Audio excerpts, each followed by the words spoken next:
Start करें। ठीक है, इससे पहले हमने भाग नंबर 1 और भाग नंबर 2 पढ़ लिया था। ठीक है, आज हमारा स्टार्ट होगा भाग नंबर 3।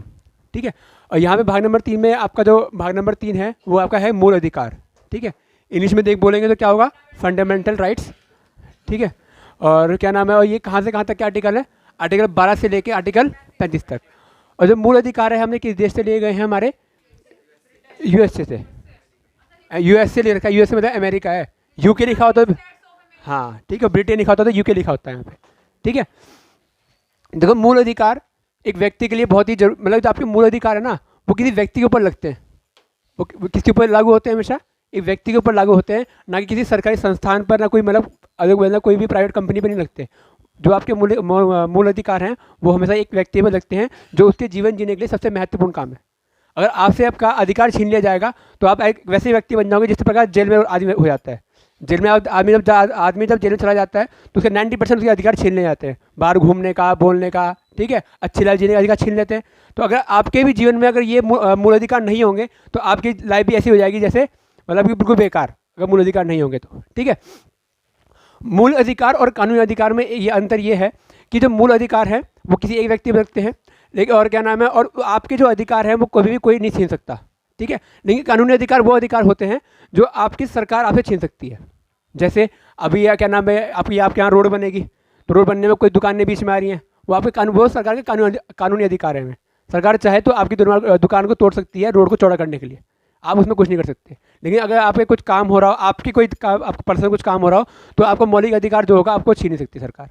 ठीक है, तो कानूनी अधिकार आपके मूल अधिकार से अलग होते हैं। ठीक है, कानूनी अधिकार आपकी सरकार छीन सकती, कानूनी जो अधिकार होते हैं आपको सरकार छीन सकती है, लेकिन मूल अधिकार सरकार आपसे कभी नहीं छीन सकती। ठीक है, नेक्स्ट लिखा हुआ पॉइंट यहाँ पर लिखा निलंबित। निलंबित मतलब ये होता है कि कुछ कंडीशंस में आपके मौलिक अधिकार भी छीन ले जाते हैं। जैसे मान के चलिए, आपने कहा होगा, आपको पता है कि हमें बोलने का अधिकार है, हमें संघ बनाने का अधिकार है, हमें घूमने फिरने का अधिकार है, ये अधिकार है हमारे पास।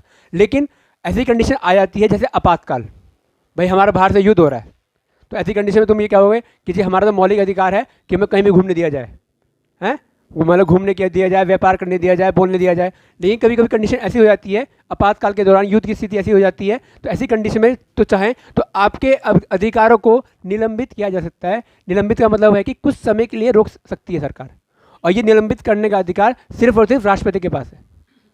ठीक है, समझ में आ रही है बात?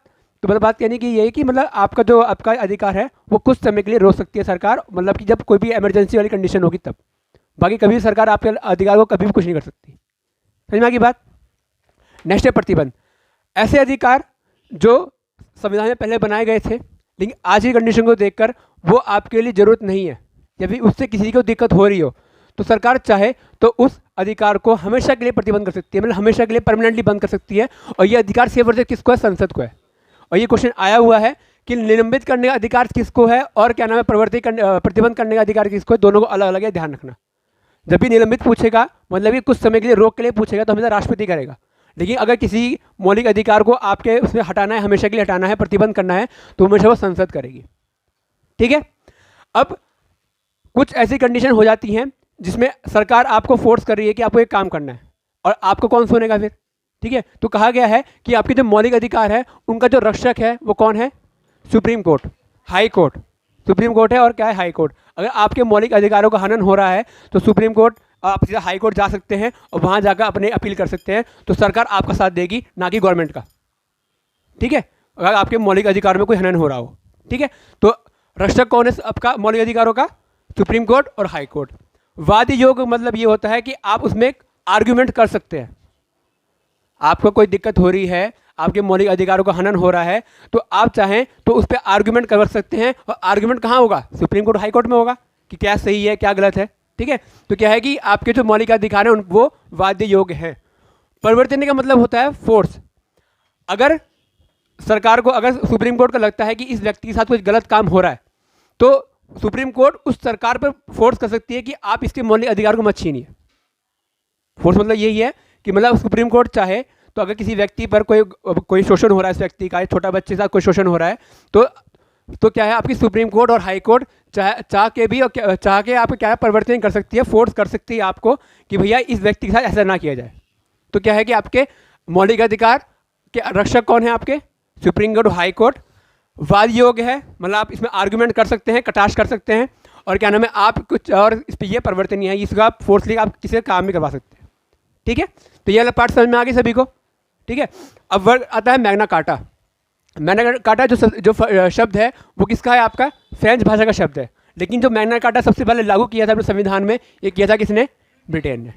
ठीक है, क्योंकि ये पूछ लेता है कि सबसे पहले मैग्ना कार्टा मतलब किसने किया था आपका लागू, तो ब्रिटेन ने किया था, लेकिन भाषा कौन सी है, फ्रेंच भाषा का वर्ड है आपका मैग्ना कार्टा। मैग्ना कार्टा मतलब ये एक तरह का नैसर्गिक है, मतलब प्राकृतिक है, ये मतलब प्राकृतिक है, मतलब आपके जो मौलिक अधिकार है ये प्राकृतिक है, नैसर्गिक है, मतलब ऐसे सबके ऊपर लागू होते हैं। ठीक है, समझ में आ गई बात, इतनी बात समझ में आ गई। ठीक है, अब यहाँ शुरू होती है हमारी आर्टिकल नंबर 12 से लेकर 35 तक शुरू हो रहे हैं। आपको यहाँ पे 6 प्रकार की मिलेगी स्वतंत्रता। ठीक है, 6 प्रकार की स्वतंत्रता है। तो पहले जो आपका आर्टिकल शुरू हो रहे हैं वो 12 से लेकर कहाँ तक शुरू होंगे, 12 35 चलेंगे। तो पहला जो आपका आर्टिकल है 12 नंबर, उसमें बात कर रखी है परिभाषा की।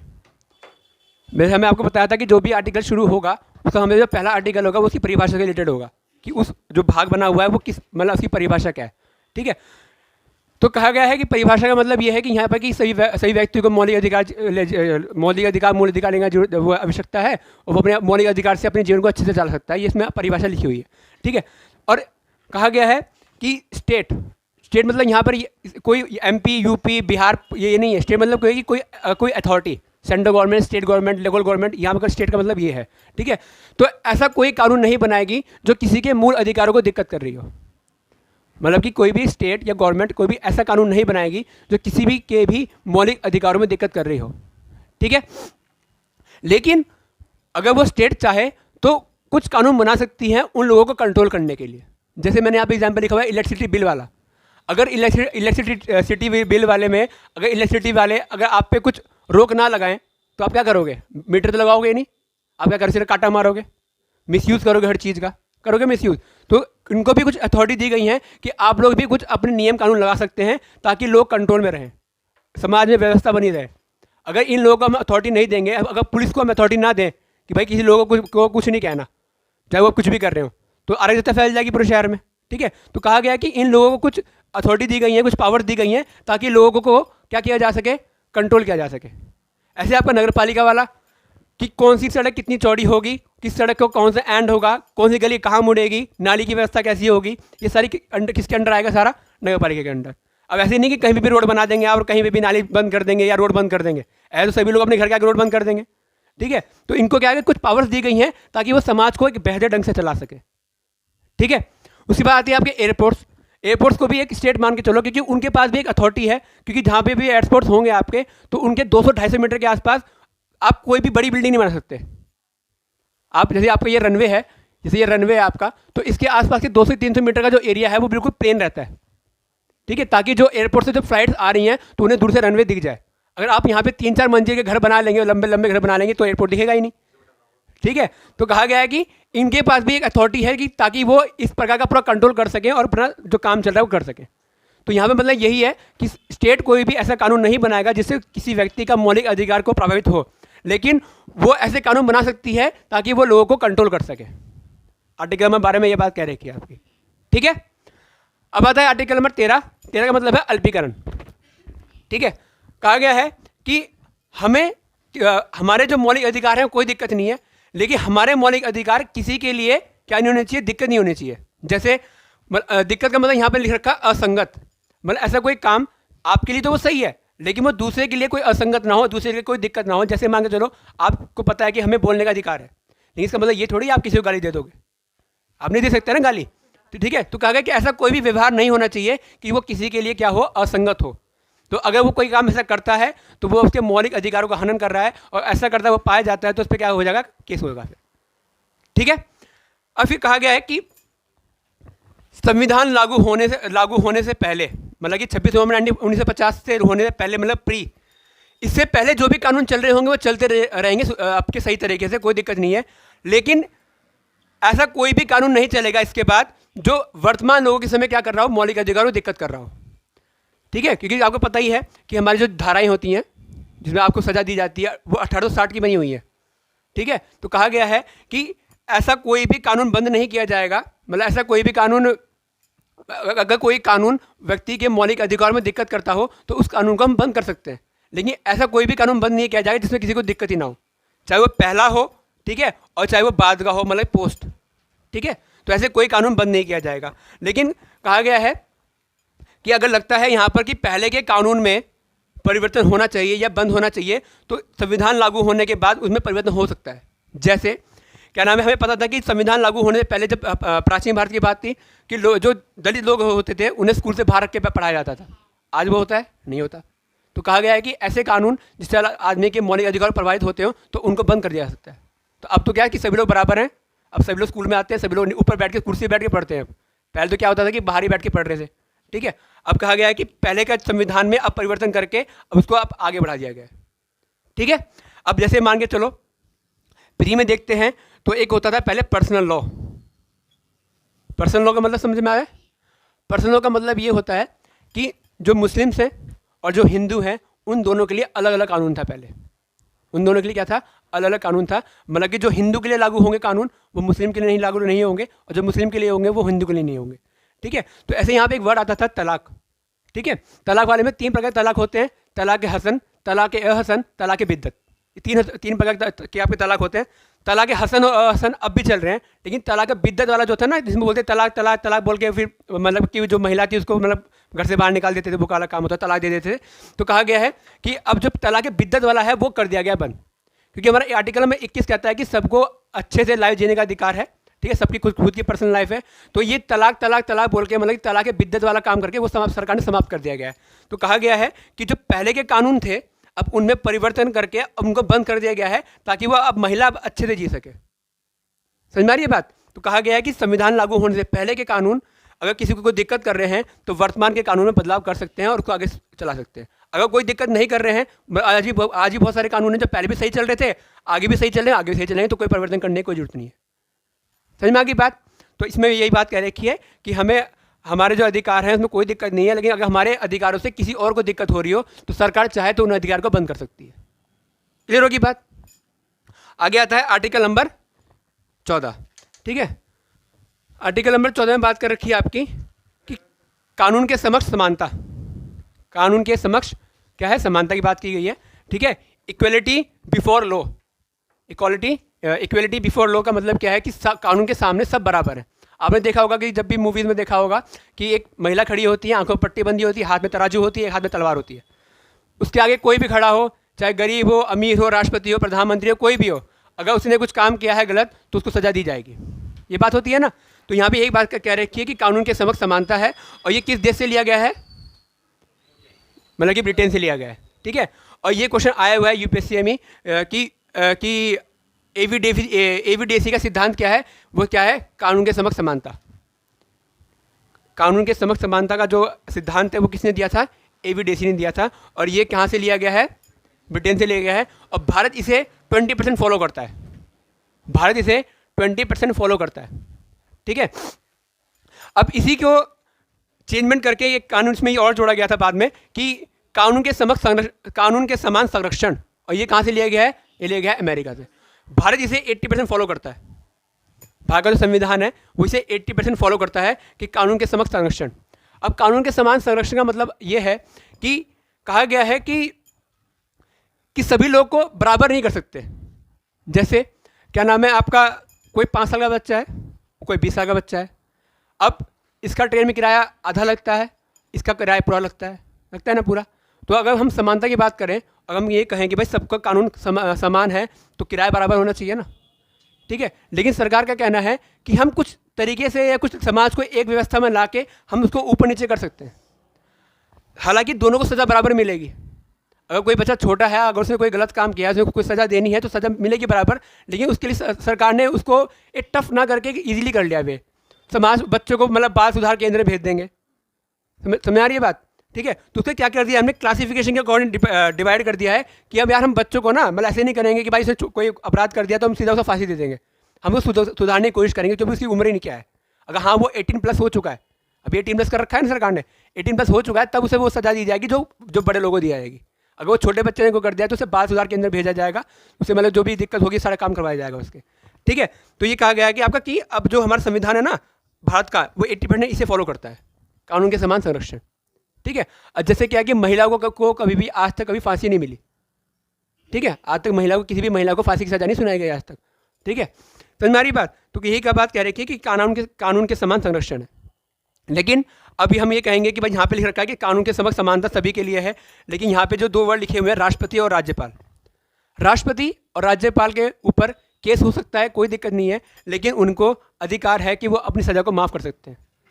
आप मांगे चलो किसी राष्ट्रपति ने किसी का मर्डर कर दिया, ठीक है, या कोई मतलब कोई अपराध कर दिया, तो उसको ये अधिकार है कि वो आर्टिकल नंबर 71 का इस्तेमाल करके अपनी सज़ा को माफ़ कर सकता है। 71 है ऊपर वाला, ठीक है, 71 आर्टिकल का इस्तेमाल करके वो अपने अधिकार को माफ़ कर सकता है जो भी इसने अपराध किए हैं। ऐसे राज्यपाल के भी अधिकार हैं कि वो अपने अगर उसके ऊपर कोई अपराध चल रहा है, कोई केस चल रहा है, तो वो आर्टिकल नंबर 162 के अधिकार के यूज़ करके वो अपने ऊपर के जो अपराध हैं उसको माफ़ कर सकता है, ठीक है। लेकिन संविधान में ये भी बात कह रखी है कि ये तब तक ही वैलिड रहेंगे जब तक ये अपने पद पर हैं। ये वैलिड तब तक ही रहेंगे जब तक ये अपने पद पर हैं। जिस दिन इनका ये पद समाप्त हो गया और इन पे जो केस चल रहा होगा और जो सज़ा मिलेगी वो मिलेगी, क्योंकि पद की समाप्ति के बाद ये एक नॉर्मल व्यक्ति बन जाते हैं। समझ में आ रही है बात? ये सिर्फ तभी वैलिड होंगे जब ये अपने पद पर होंगे, और जब ये अपने पद पर नहीं होंगे तब इन पे वही केस चलाया जाएगा जैसे एक नॉर्मल आदमी पे चलाया जाता है। क्लियर की बात?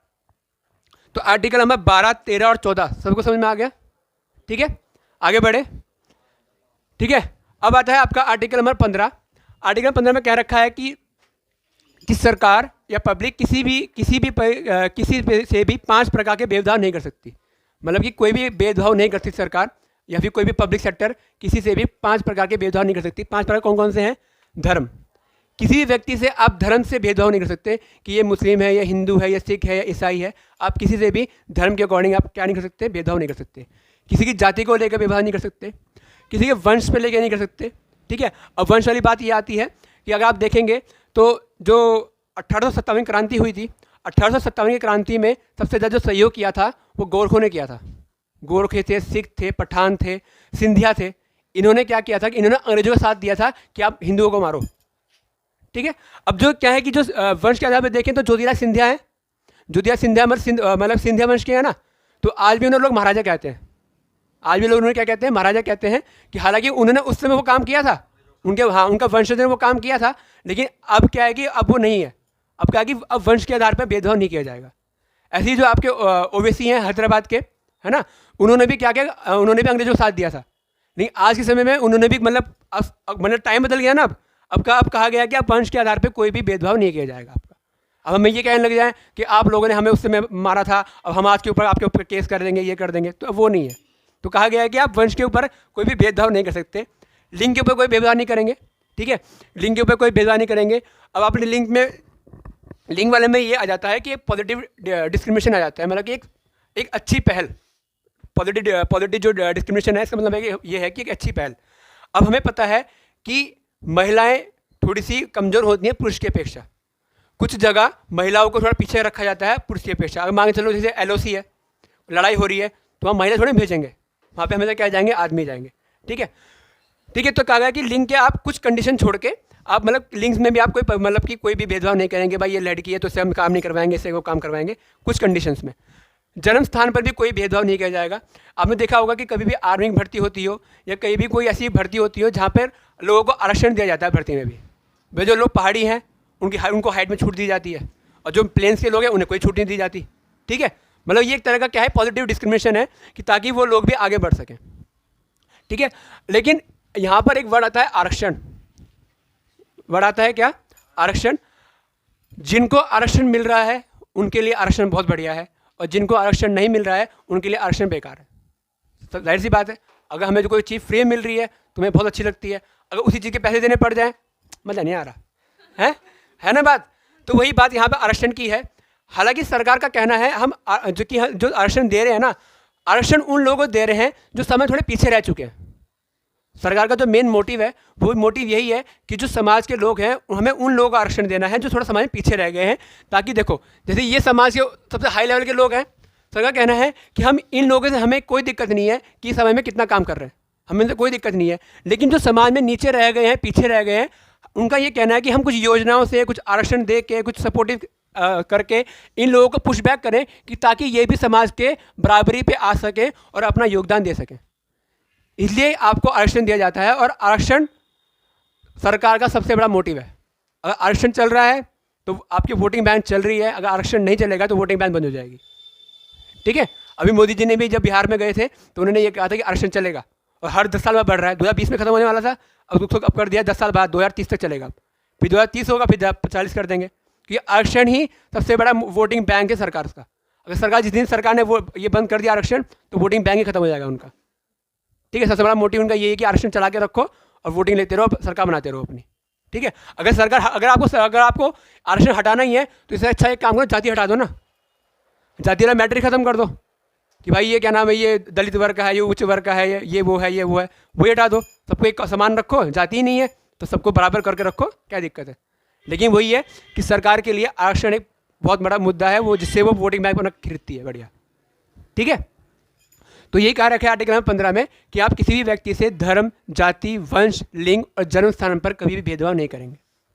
ठीक है, उसके बाद है आर्टिकल नंबर 16, कहा गया कि लोक नियोजन में समानता होनी चाहिए। लोक नियोजन का मतलब ये है कि सरकारी नौकरियों में आपको क्या मिलनी चाहिए, समानता मिलनी चाहिए। चाहे आपकी महिला हो चाहे पुरुष हो, ठीक है, उनको क्या दी जानी चाहिए, समानता दी जानी चाहिए। समानता कैसे मिलेगी, जाति के धर्म, मतलब कि समानता जाति के धर्म पर, लिंग के आधार पर, स्थान के आधार पर, आरक्षण के नाम पर। ठीक है, लेकिन ये ध्यान रखना कि कभी भी समानता आपकी जो योजना वो होती है कभी धर्म के आधार पर नहीं मिलती। आपने देखा भी होगा कि आपको जब भी नौकरी मिलेगी कभी धर्म के आधार पर नहीं मिलेगी, आपको जाति के आधार पर मिल जाती है कि अगर भाई ये SC वर्ग का है तो थोड़ा सा आरक्षण दे देते हैं, ये OBC वर्ग का है थोड़ा और ऊपर कर देते हैं, जनरल का है तो कोई आरक्षण नहीं है। हालांकि जनरल में भी अब EWS आ चुका है तो उसमें भी 10% का आरक्षण दे रखा है। ठीक है, तो ये ध्यान रखना कि कभी भी सरकारी नौकरियों में धर्म से कोई प्रभाव नहीं पड़ता। चाहे कोई सी भी धर्म से हो, आपको कभी उसमें नौकरी में कोई प्रभाव नहीं पड़ेगा। ऐसा नहीं है कि अगर आप OBC, अगर आप उच्च वर्ग के हों, बड़े धर्म के हों, हिंदू हों तो आपको तभी नौकरी मिलेगी, ऐसा कुछ नहीं है। अगर आप कोई भी छोटे धर्म के भी होंगे, आप सिख धर्म के होंगे, जैन धर्म के होंगे, तब भी आपको अगर आप एलिजिबल हैं उस काम के लिए तो आपको नौकरी दी जाएगी।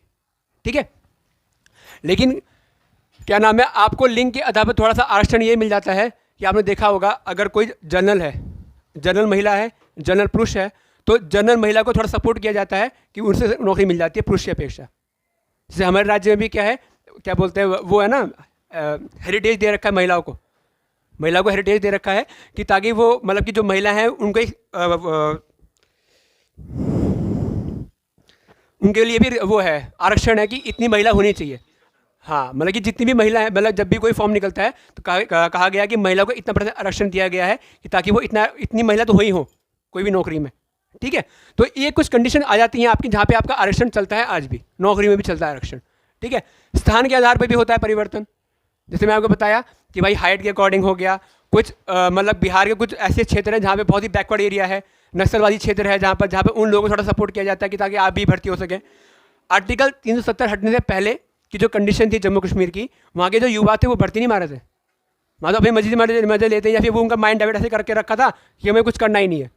लेकिन जब से 370 आर्टिकल हटा है तो वहाँ के जो युवाएं हैं उनमें जोश जगह है, तो अब वहाँ के लोगों में भर्ती चलती है बढ़िया, और उनको थोड़ी छूट दी जाती है। आप जब भी जम्मू कश्मीर की या लद्दाख की जब भी आर्मी की भर्ती मारेंगे ना, तो प्लेन के अकॉर्डिंग वहाँ पर हमेशा टाइम के वो दिया जाता है, कंसेशन वहाँ पर टाइम दिया जाता है, 7 मिनट दिया जाता है। कारण ये है कि वहाँ का क्लाइमेट, कि जब भी भागते हैं वहाँ का क्लाइमेट में ऑक्सीजन कम होती है और बॉडी प्रेशर ज़्यादा मारती है, तो ऑक्सीजन की कमी हो जाती है बॉडी में। और यहाँ की अपेक्षा यहाँ तो 5 मिनट दे रखते, 5-20 टाइम दे रखते हैं, वहाँ 7 मिनट है अकॉर्डिंग टू क्लाइमेट।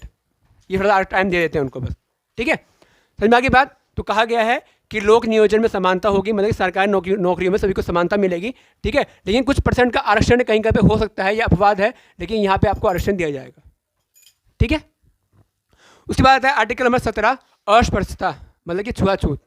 ठीक है, अगर हम प्राचीन भारत की देखें तो क्या नाम है, पहले हालांकि कि ज़्यादातर ये चलता था ग्रामीण क्षेत्रों में, भाई कोई छोटी नीम जात का है तो भाई तू नीचे बैठ, ठीक है, तू हमारे पास नहीं बैठ सकता, हमारे साथ खाना नहीं खा सकता, घर में नहीं घुस सकता, बाहर ही बैठा रहेगा।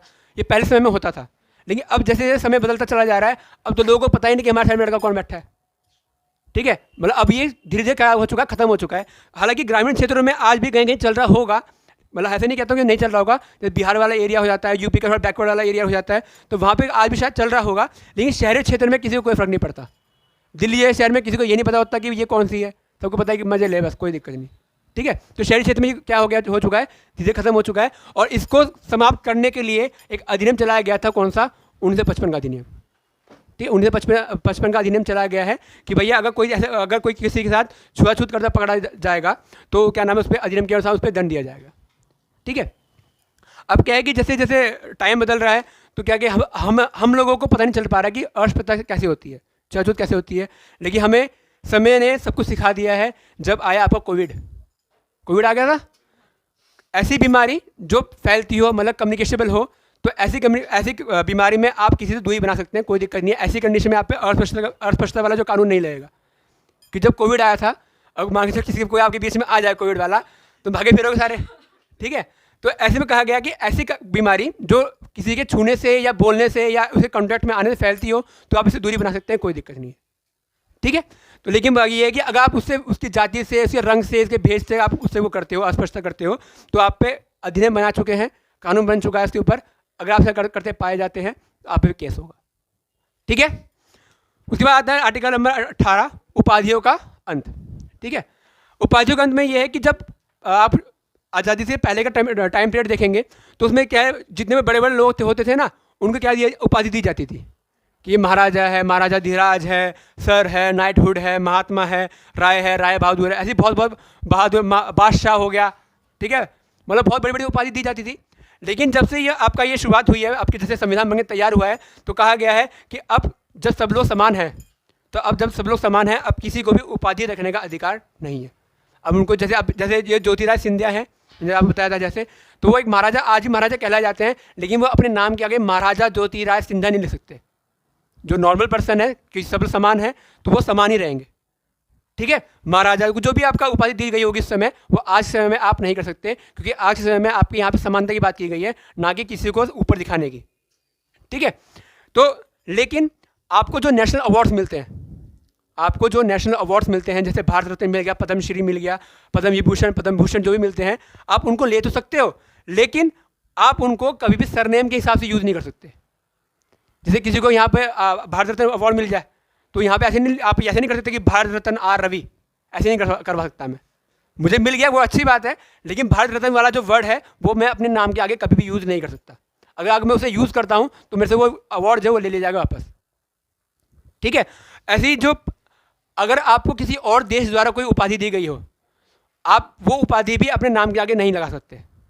जैसे पाकिस्तान की सबसे बड़ी जो उपाधि है वो कौन सी है, निशान पाकिस्तान है, ऐसे मतलब ऐसे कुछ है उसकी, वो उपाधि मिली थी मोरारजी देसाई को। ठीक है, मोरारजी देसाई को वो उपाधि दी गई थी, लेकिन कोई भी देश किसी दूसरे देश की अगर उपाधि ले रहा है तो पहले उसे राष्ट्रपति से कंफर्म करना पड़ेगा, तभी उसको उपाधि दी जाएगी। ठीक है, और वो उस उपाधि को कभी भी अपने नाम के आगे नहीं लगा सकता। ठीक है, उसका नाम है निशान पाकिस्तान, ऐसा कुछ है। ठीक है, वो सबसे उच्च पद है उनका, पाकिस्तान का सबसे बड़ा पद वो है उनका। ठीक है, समझ में आ गई बात। तो कभी भी आप उनको अपने सरनेम के आगे नहीं लगा सकते। उसके बाद है आपके एजुकेशन और रैंक। एजुकेशन रैंक्स में जो आप एजुकेशन मतलब ये है कि ऐसे मतलब जैसे डॉक्टर होते हैं, वो अपने नाम के आगे डॉक्टर लगा सकते हैं। प्रोफेसर जो होते हैं वो अपने नाम के आगे प्रोफेसर लगा सकते हैं, क्योंकि कहा गया है कि जो ये डॉक्टर और प्रोफेसर लगा रहे हैं ना नाम के आगे, ये इन्होंने कमाया है, उन्होंने वो मेहनत की है, उन्होंने वो अर्जित किया है कि ताकि वो उन्हें मिल सके। यहाँ पे उन्होंने कोई कमाया नहीं है, यहाँ पे उनको योग्यता देखी गई है उनकी, तब उन्हें मिला है। लेकिन जो यहाँ पे एजुकेशन में जो डॉक्टर और क्या नाम है प्रोफेसर बने हैं, ये इनको उपाधि दी गई है क्योंकि उन्होंने वो काम किया है, इसलिए। तो यहाँ के लोग अपने नाम के आगे लगा सकते हैं डॉक्टर, प्रोफेसर। ठीक है, ये लगा सकते हैं। और ऐसी बात आती है रैंक्स में, जो आपकी आर्मी की जो रैंक होती हैं, ठीक है, आर्मी की जो रैंक्स होती है, पुलिस की जो रैंक होती है, उनमें भी आप लगा सकते हैं। आपने देखा होगा कि जब भी किसी भी आर्मी पर्सन का नाम बुलाया जाता है तो पहले सर रैंक बोला जाता है, लैंस नायक जो भी नाम होगा, ठीक है, और लेफ्टिनेंट कर्नल जो भी नाम होगा, पहले उसका उपाधि बोली जाती है, पहले उसकी जो रैंक दिया जाता है वो बोला जाता है, उसके बाद उसका नाम बोला जाता है। तो कुछ कंडीशंस में ये चीज़ वैलिड हो जाती है, लेकिन बाकी कंडीशन में ये इनवैलिड है। समझ में आ गई बात। तो ये आपका भाग नंबर में जब आपका 12 भाग चल रहा है, मतलब भाग नंबर 3 चल रहा है, आर्टिकल नंबर 12 से लेके आपके 18 तक हो चुके हैं आज। ठीक है। ठीक है। अब आपने ये चीज़ देखी होगी कि 12 और 13 आर्टिकल को छोड़कर बाकी आर्टिकल्स में जो आप देखेंगे 14, 15, 16, 17, 18 में इनमें हर जगह समानता की बात की गई है। भाई आप यहाँ देखो, समानता की बात की गई है कि भाई सभी लोगों के लिए इस कानून समान रहेगा। ठीक है। यहाँ देखो कि बस सभी लोग किसी भी के साथ धर्म, जाति, लिंग भेद के साथ कोई भी वो नहीं किया जाएगा, भेदभाव। यहाँ पे भी देखो आप सरकारी नौकरी में सबको समानता दी जाएगी। यहाँ पे भी क्या है कि किसी भी के साथ आप अस्पृश्यता नहीं कर सकते, छुआछूत नहीं कर सकते, सभी के साथ समानता का व्यवहार किया जाएगा। और यहाँ पे भी क्या है कि कोई भी व्यक्ति अपनी उपाधि नहीं ला सकता, कि सभी लोग यहाँ पे बराबर हैं। ठीक है। तो आपका जो आर्टिकल नंबर 14 से लेकर 18 की बात की गई है वो सारे से सारे क्या है, समानता की बात की गई है। तो जो आपके 6 प्रकार के हैं ना, जो 6 प्रकार की आपको स्वतंत्रता दी गई है, उन 6 प्रकार की स्वतंत्रता में ये पहला वाला स्वतंत्रता है कि भैया आपको समानता का अधिकार है। समझ में आ गई बात। तो ये आपका आर्टिकल नंबर 12 से लेके 18 तक आज समाप्त हो चुका है। कल आगे कंटिन्यू करेंगे। ठीक है।